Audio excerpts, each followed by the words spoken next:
औज़ुबिल्लाहिमिनश्शैतानिर्रजीम बिस्मिल्लाहिर्रहमानिर्रहीम अस्सलाम वालेकुम। लास्ट लेक्चर में हमने सरफेस स्टार्ट किया था। आज हम देखेंगे कि two parametrics curve through a point हमारे पास क्या होती है। टू पैरामीट्रिक्स कर्व किसे कहते हैं। नेक्स्ट डेफिनेशन है हमारे पास two parametric curve through a point. किसी भी पॉइंट पे टू पैरामीट्रिक कर्व से क्या मुराद है हमारा। और लास्ट हमने सरफेस में हमने पढ़ा था पैरामीट्रिक हमारे पास पैरामीटर होते हैं u एंड v, हमारे पास पैरामीटर्स थे।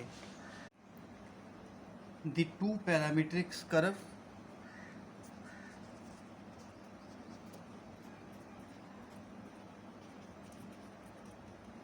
the two parametric curves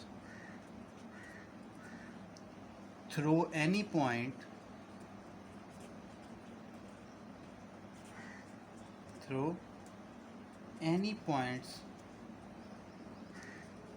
of the surface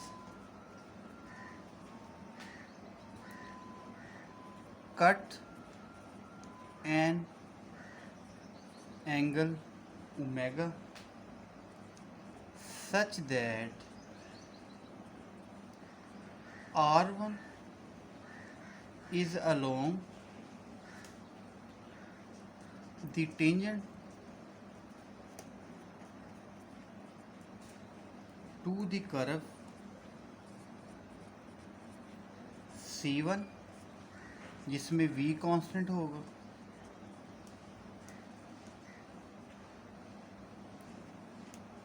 and the vector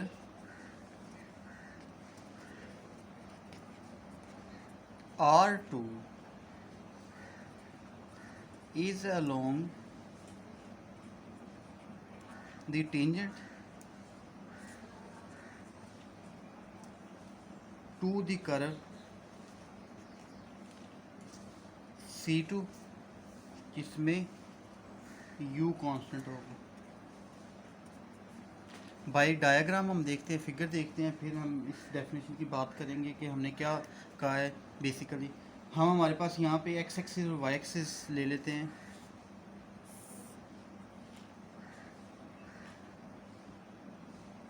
ये हमारे पास एक्स एक्सिस और ये वाई एक्सिस है। यहाँ पे कोई कर्व ले लेते हैं। दो कर्व लेनी पड़ेगी क्योंकि हमने कर्व दो बात की है कि एक C1 कर्व एक C2 कर्व है।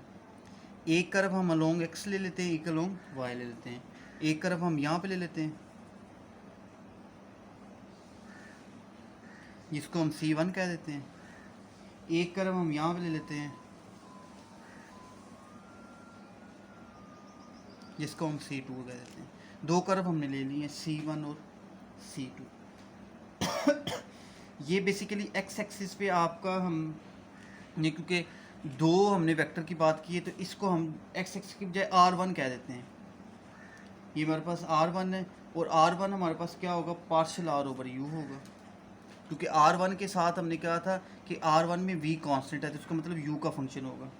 जबकि Y एक्सिस में आपका क्या होगा, R2 होगा और वो इक्वल टू होगा पार्शियल R ओवर V, क्योंकि इसमें हमने कहा था U कांस्टेंट है। हमने ये भी कहा था क्योंकि C1 में हम ये लिख देते हैं कि C1 में हमने कहा था कि V कांस्टेंट और C2 ये हमारा C2 है, ये C2 कर्व है ना। यहाँ पे हमने कहा था U कांस्टेंट। ये हमारा कोई पॉइंट है, P पॉइंट है हमारे पास। हमने बेसिकली क्या कहा है कि हमने कहा है कि हम दो पैरामीट्रिक कर्व लेते हैं। पैरामीट्रिक कर्व से मुराद हमारी वो कर्व जो एक ही एंगल पे कट करे और वो एंगल हमने ओमेगा कहा था। तो ये हमारे पास एंगल ओमेगा कहाँ पे होगा, ये एंगल जो बन रहा है हमारे पास, इसमें फर्स्ट क्वाड्रेंट में ले लेते हैं। चले, ये हमारे पास ओमेगा एंगल है। ये जो ओमेगा हमने कहा है,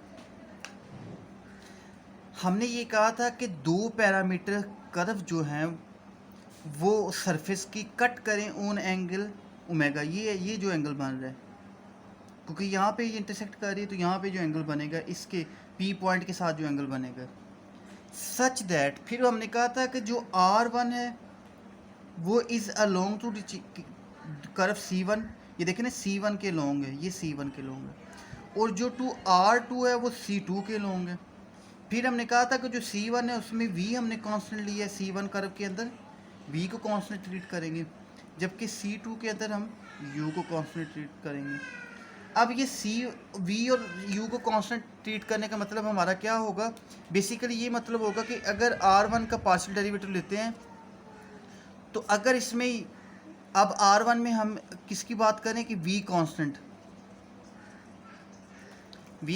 है ना, तो इसका मतलब R1 सिर्फ U का फंक्शन होगा।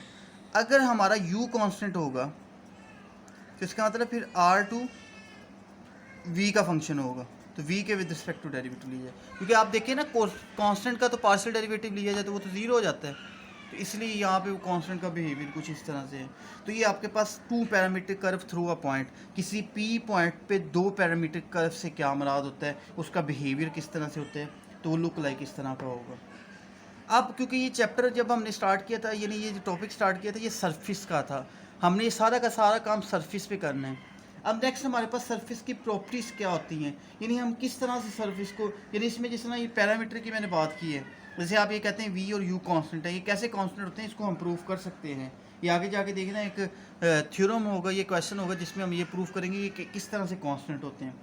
फिर उसके बाद कुछ प्रॉपर्टीज़ है कि अगर इन पॉइंट्स को हम कोई नाम दे दें तो प्रॉपर्टीज़ के मुताबिक कुछ कंडीशंस होती हैं कि पॉजिटिव होगा, नेगेटिव होगा, इनकी वैल्यूज़ किस तरह से होंगी, तो कुछ प्रॉपर्टीज़ हैं वो हम देखते हैं। नेक्स्ट हमारे पास है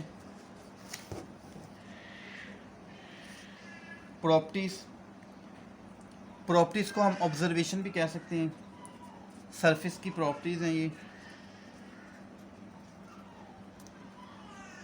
नंबर 1 प्रॉपर्टी है हमारे पास, सबसे पहले प्रॉपर्टी है कि अगर कोई E और G माइनस F स्क्वायर, इसको चेक करना है। अब E क्या है, G क्या है, F क्या है, वो हम डिफाइन कर लेते हैं कि E हमारे पास है, जो E है वो बेसिकली है R1 का R1 के साथ डॉट,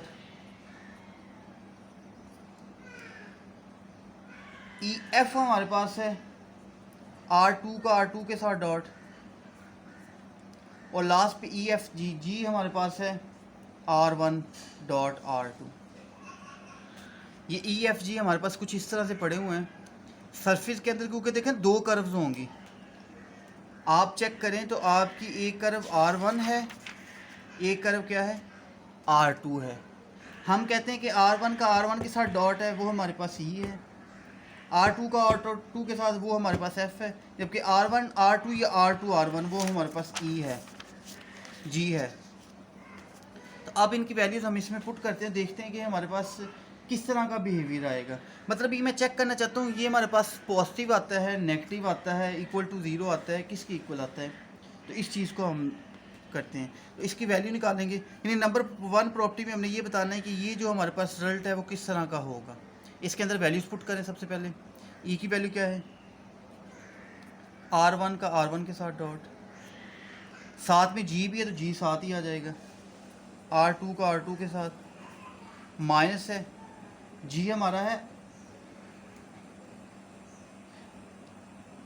इसमें हमने G को लिखा है R1 R2, जबकि इसको हमने नाम दिया था EF, ये F नहीं, ये G है हमारे पास, ये G है और ये F है,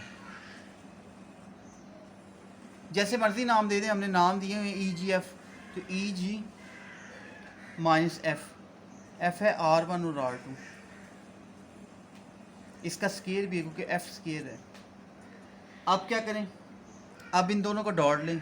आपको पता है इन दोनों का डॉट किस तरह से लेंगे, R1 का R1 के साथ डॉट किसके इक्वल होता है, R1 की मैग्नीट्यूड, क्योंकि R पोजीशन वेक्टर हो तो R1 स्केयर लिख सकते हैं। इसी तरह R2 का स्केयर होता है। हमने R1 का R1 के साथ डॉट लें तो R1 की स्केयर के इक्वल होगा, R2 का R2 के साथ डॉट लें R2 के स्केयर के, जो कि लास्ट लेक्चर में मैंने बताया था। जबकि R1 और R2 का डॉट किसके इक्वल होता है, अगर आपको याद हो कॉस थीटा का फार्मूला, कॉस थीटा हमारे पास किसके इक्वल होता था, बेसिकली वेक्टर के अंदर अगर आपको याद हो तो कॉस थीटा हमारा इज इक्वल टू होता था x dot y divided by x की मैग्नीट्यूड और y की मैग्नीट्यूड। अब देखें ये हमारा x y की जगह R1 R2 है, हमने R1.R2 निकालना है, तो ये किसके इक्वल होगा? R1 की मैग्नीट्यूड, ये डिवाइड हो रहा है तो जाके मल्टीप्लाई कर देना, R2 की मैग्नीट्यूड और साथ में कॉस ऑफ थीटा, और यहाँ पे हमने एंगल कौन सा लिया है? ओमेगा। तो यहाँ पे क्या आ जाएगा? Cos omega. यहाँ पे क्या आ जाएगा? कॉस ओमेगा, और उसके ऊपर स्केयर भी है, स्केयर लें। अब ये R सिंपल है, तो R की मैग्नीट्यूड किसकी इक्वल होती है? 1 की इक्वल होती है। R की मैग्नीट्यूड क्या होगी? 1 की इक्वल होगी। R2 की मैग्नीट्यूड क्या होगी? 1 की इक्वल। 1 मल्टीप्लाई बाई 1 1 आ जाएगा। यहाँ पे क्या आ जाएगा? R1 का स्केयर, R2 का स्केयर 1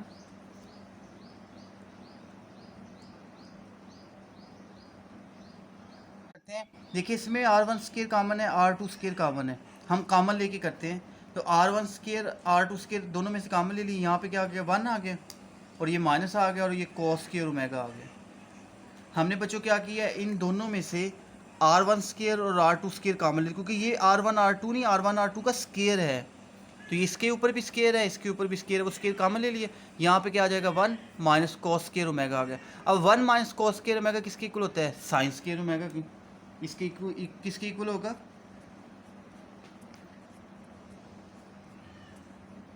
साइन स्केयर ओमेगा की।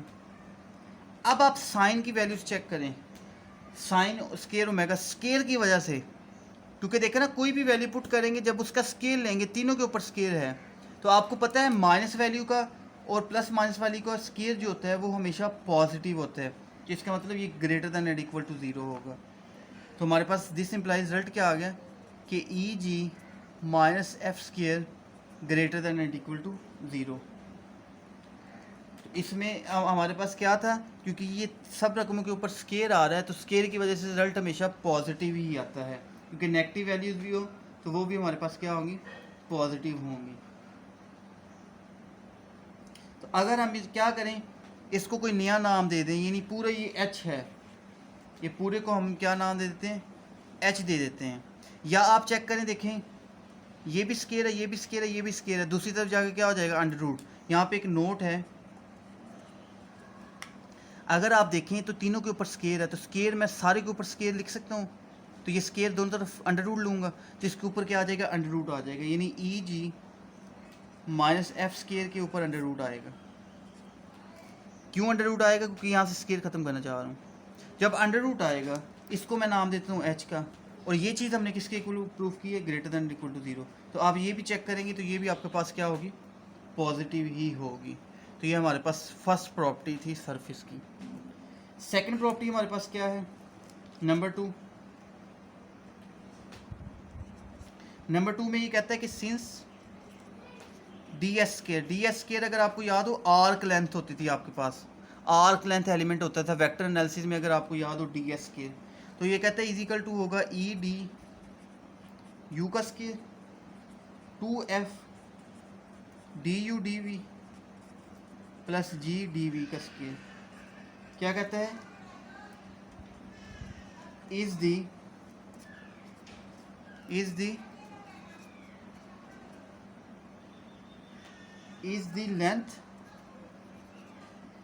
लेंथ ऑफ द एलिमेंट, वही जिसको लेंथ हम आर्क एलिमेंट कहते थे, उसको कह रहे हैं is the length of the element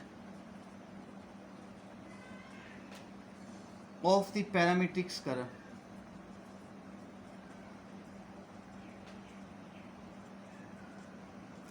parametric कहते हैं कि डी एस का स्केयर हमारे पास ये value is the length of the elementary of the parametrics curve होगा। ये नंबर 2 है। अब नंबर 2 के अंदर हमारे पास दो पार्ट्स बनते हैं, यानी इसका दो मतलब आते हैं। फर्स्ट मतलब क्या होगा? नंबर 1 हमारे पास क्या होगा? सेकंड प्रॉपर्टी के दो पार्ट्स हैं हमारे पास। नंबर 1 पार्ट क्या है कि when ds is the length of parametric curve C1, ds, और ये हमें पता है length of parametric curve C1, क्योंकि C1 की पैरामीट्रिक कर्व और C1 में आप चेक करें, C1 में क्या होता था आपका पैरामीट्रिक कर्व C1 में आपको कौन सा कांस्टेंट होता था, V क्या होता था, V इज इक्वल टू क्या होता था, कांस्टेंट। तो हमने किसकी बात की है, अगर DS हमारे पास कर्व C1 का हो तो उसमें क्या होगा, V क्या होगा, कांस्टेंट होगा। तो अगर मैं इसका डेरिवेटिव लूँ, क्यों, क्योंकि आप अब चेक करें तो डी वी यूज़ हो रहा है, तो इसका डेरिवेटिव लूँगा, डी वी कॉन्स्टेंट का डेरिवेटिव क्या होता है, 0। तो d v is equal to क्या हो गया, 0 आ गया। तो दिस मीन हमारा फार्मूला क्या था, हमारा फार्मूला था d s square is equal to E d u का square plus 2f d u d v plus G d v का स्केयर। अब ये डी वी की वैल्यू यहाँ पे पुट कर दें, put d v is equal to 0 in this equation, d v 0 put करें तो आपके पास क्या आएगा, डी एस का square is equal to E d u का square is equal plus 2f d u d v की जगह 0। तो ये 0 मल्टीप्लाई हो गया, 0 ख़त्म हो गया, तो आपके पास ये किसके इक्वल आ जाएगा, ई डी यू का स्केयर। तो यहाँ पे डी एस का स्केयर स्केयर है, दोनों तरफ अंडर रूट ले लें, स्केयर रूट ले लें, ये स्केयर अंडर रूट से कट गया, तो डी एस किसके इक्वल आ गया, E under root d u के इक्वल आ गया। तो यहाँ से आप वैल्यू निकालें d u over d s की, तो आपके पास आ जाएगी 1/E1 अंडर रूट। तो this mean d over d s किसके इक्वल होगा, 1/E स्केयर की अंडर रूट के इक्वल होगा। अगर आपके पास डी एस C1 की पैरामीट्रिक कर्व हो, सिमिलरली आप C2 के लिए भी कर सकते हैं। C2 के लिए क्या होगा, C2 में हमारा क्या होगा, U कांस्टेंट होगा। अब उसके लिए करते हैं, नंबर 2 में हमारे पास क्या होगा कि when DS is the length of the parametric curve C2 में U इज इक्वल टू क्या था, कांस्टेंट था, इसका डेरिवेटिव लेंगे तो d u is equal to क्या आएगा, 0 आ जाएगा। तो दिस मीन फार्मूला क्या था, d s square is equal to था ई डी यू का square plus 2f d u d v plus G d v का square.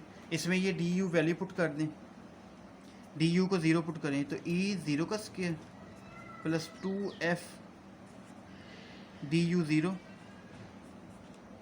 D v plus G d v का स्केयर। तो ये आपके पास आ जाएगा d s square is equal to G d v square. Square है, दोनों तरफ स्केयर रूट ले लें, तो ये आपके पास आ जाएगा d s is equal to G under root d v. ये मल्टीप्लाई हो रहा है, इधर आके डिवाइड कर दें तो 1/G under root is equal to d v over d s. तो this implies d v over d s is equal to 1/G under root. ये आपके पास इसके इक्वल आ गए अगर आपका u क्या हो, कांस्टेंट हो। तो इस तरह से हमारे पास इसकी प्रॉपर्टीज थी। नेक्स्ट हम इसकी एग्जांपल करते हैं कि हमारे पास जो पैरामीट्रिक कर्व होती है वो ऑर्थोगोनल होती है कि अगर आपका f क्या हो, 0 हो।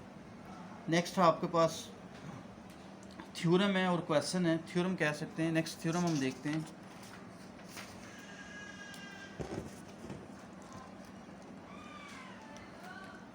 इसी से रिलेटेड हमारे पास थ्योरम है। थ्योरम क्या है कि parametric curve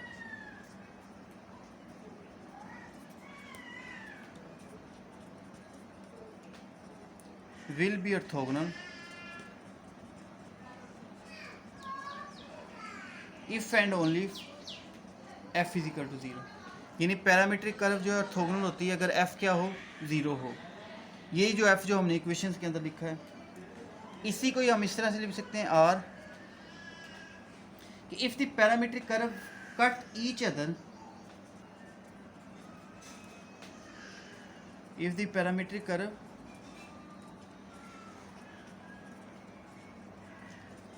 cut each other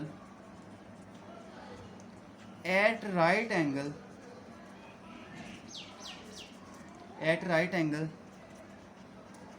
then find the necessary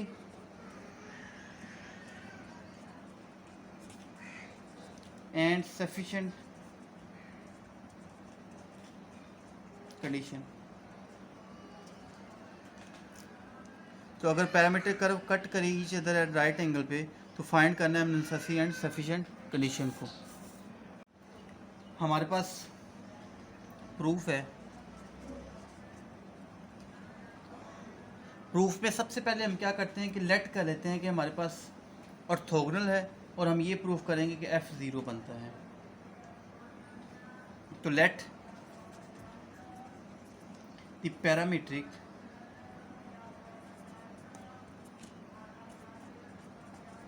parametric curve are orthogonal. हमने लेट कर लिया कि पैरामीट्रिक कर्व ऑर्थोगोनल है।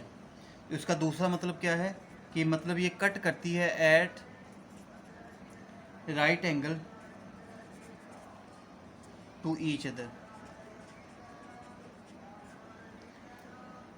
तो अगर ऑर्थोगोनल है, ऑर्थोगोनल का मतलब है दो कर्व है ना यहाँ पे R1 और R2। ऑर्थोगोनल का मतलब होगा कि R1 जो है वो परपेंडिकुलर होगी R2 कर्व की। अगर दो आपस में वेक्टर्स परपेंडिकुलर होते हैं यानी R1 वेक्टर R2 के परपेंडिकुलर है तो परपेंडिकुलर की डेफिनेशन के मुताबिक इनका डॉट क्या होगा, इक्वल टू क्या होगा, 0 होगा। तो this mean R1 dot R2 is equal to क्या होगा, 0 होगा। तो हमें पता है एज वेयर F किसके इक्वल था, F तो हमारा इक्वल था R1 और R2 डॉट के। तो यहाँ पे वैल्यू पुट करें, इसको इक्वेशन 1 कह दें। तो put F is equal to R1 dot R2 in equation 1। तो देन क्या आ जाएगा, F इज इक्वल टू क्या आ जाएगा, 0 आ जाएगा। This implies. तो यही हमने प्रूफ करना था। यही प्रूफ करना था ना कि अगर पैरामीट्रिक कर्व हमने R1 और R2 कर्व लिए हैं ना, यहाँ पे C1 और C2 के लिए हमने जो वेक्टर लिया R1 और R2 लिया है, तो पैरामीट्रिक कर्व के लिए हमारे पास क्या था कि R1 और R2 ऑर्थोगोनल है तो इसका मतलब परपेंडिकुलर है। परपेंडिकुलर तो दोनों का डॉट 0 है। और R1 और R2 का डॉट किसके इक्वल है, बेसिकली वो तो F के इक्वल था। आप प्रॉपर्टीज़ में चेक कर लें, हमने F के इक्वल लिया था। तो F के इक्वल जब लिया है हमने, तो ये वैल्यू जब पुट करेंगे तो इसका मतलब ये तो F इज इक्वल टू क्या आ जाएगा, 0 आ जाएगा, क्योंकि F हमारा है R1 डॉट R2। ये वैल्यू याद रखनी है, ये F और E, F और G की वैल्यू ये सेम ही रहेंगी पैरामीट्रिक कर्व्स में। जो मैंने लिखी हुई है मैं फिर एक दफ़ा लिख देता हूँ कि आपके पास जो F है वो R1 डॉट R2 है। इससे पहले हमने क्या लिखा था, E था वो R1 डॉट R1 था और G था आपके पास वो R2 डॉट R2 था। ये आपके पास वैल्यूज़ आपको पता होनी चाहिए। नेक्स्ट अब कन्वर्सली हम प्रूफ करते हैं। कन्वर्सली में क्या करेंगे, F0 लेंगे और ये प्रूफ करेंगे ये ऑर्थोगोनल होता है। इसके लिए थोड़ा सा प्रूफ लेंथी हो जाएगा क्योंकि हमें अब ये नहीं पता कि किस एंगल पे जाके ये हमारे पास बनेगा, तो उसके लिए हमें कंप्लीट प्रूफ करना पड़ेगा कन्वर्सली। बल्कि उसमें हमें पता है कि ये 0 है, तो कन्वर्सली देखें। कन्वर्सली में सपोज कर लें कि F इज इक्वल टू 0, तो हमने प्रूफ क्या करना है, टू प्रूफ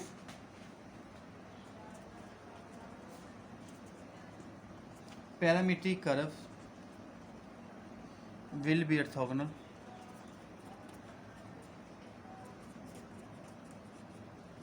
उसके लिए हम डायरेक्ट वही रिजल्ट यूज़ कर लेते हैं। अगर हमारे पास F0 होता है, F की वैल्यू अगर हम पुट कर दें तो दिस मीन, तो if F is equal to 0 this implies F किसके इक्वल होता है, R1 डॉट R2 के, because F is R1 dot R2 in parametric equation, parametric curves. तो R1 R2 0 आ गए, तो this mean R1 perpendicular R2, तो अगर दो हमारे पास वेक्टर परपेंडिकुलर हैं तो इसका मतलब है कि that is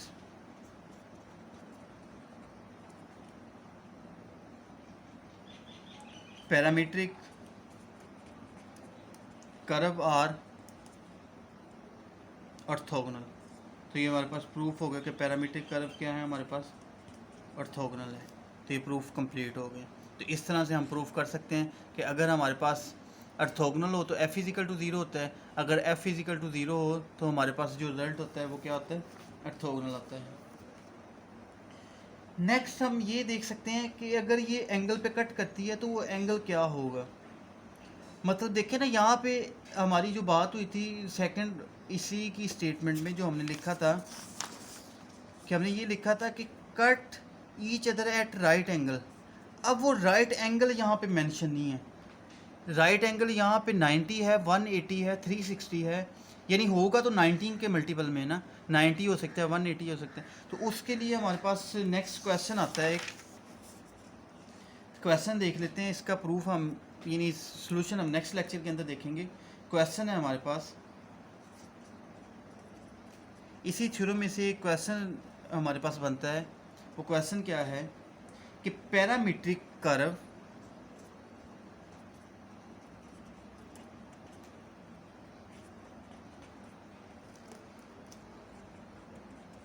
will cut at right angle at any point at तो इफ़ एंड ओनली हमारे पास हमने एंगल कौन सा लिया था, अगर डायग्राम में देखें तो हमने ओमेगा लिया था। तो ओमेगा क्या दे देंगे, ओमेगा इज 90 डिग्री। तो हमने ये प्रूफ करना है कि जब वो राइट एंगल बनता है किसी भी पॉइंट पे, जैसे वहाँ पे हमने पी पॉइंट दिया था तो आपने देखा था दो कर्व, हमारी डेफिनेशन के मुताबिक दो कर्व बन रही थी C1 C2, जिसमें हमने U कांस्टेंट और V कांस्टेंट की बात की थी। तो उसमें आपका जो राइट एंगल बनता था उसमें ओमेगा क्या होना चाहिए था, 90 डिग्री। लेकिन अब देखिए राइट एंगल ट्राइंगल के लिए हमें ये पता है कि वो ऑर्थोगोनल भी होगा, क्योंकि इससे पहले हमने प्रूफ कर लिया है। हमने ये प्रूफ कर लिया कि कोई भी राइट एंगल ट्राइंगल हो तो उसमें नेसेसरी एंड सफिशिएंट कंडीशन के लिए आपका ऑर्थोगोनल होना मस्ट होता है, कि पैरामीट्रिक कर्व्स जो है वो ऑर्थोगोनल होती हैं। तो पीछे वाले प्रूफ को लेते हुए ये भी हम इजीली प्रूफ कर सकते हैं। लेकिन इसमें क्या करेंगे, पीछे वाले की स्टेटमेंट यानी प्रूफ को यूज़ करते हुए यहाँ पे हम ओमेगा को बेसिकली निकालेंगे, यानी एंगल को फाइंड करेंगे। तो उसमें वही डेफिनेशन हम अप्लाई करेंगे जो हमने शुरू में डेफिनेशन की हमने प्रॉपर्टीज़ के अंदर जो काम किया था। तो इसके प्रूफ, इसके सोल्यूशन के अंदर हम वही प्रूफ वाला काम करेंगे। तो इसका सोल्यूशन और नेक्स्ट से हमारे पास एक क्वेश्चन आता है कि हमारे पास अगर आर, देखें ना यहाँ पे तो आर हमें पैरामीट्रिक कर्व गिवन नहीं है। तो अगर पैरामीट्रिक कर्व गिवन हो जैसे cos u, sine v, cos v, तो उसके बिहेवियर के लिहाज से हमारे पास एंगल हम किस तरह से फाइंड करेंगे और उसको प्रूफ किस तरह से करेंगे ऑर्थोगोनल है या नहीं। तो वो हम इसका सलूशन और नेक्स्ट हमारे पास कुछ क्वेश्चन है मैं इससे रिलेटेड इसी टॉपिक से, तो वो हम इंशाल्लाह नेक्स्ट लेक्चर में देखेंगे। अल्लाह हाफिज़।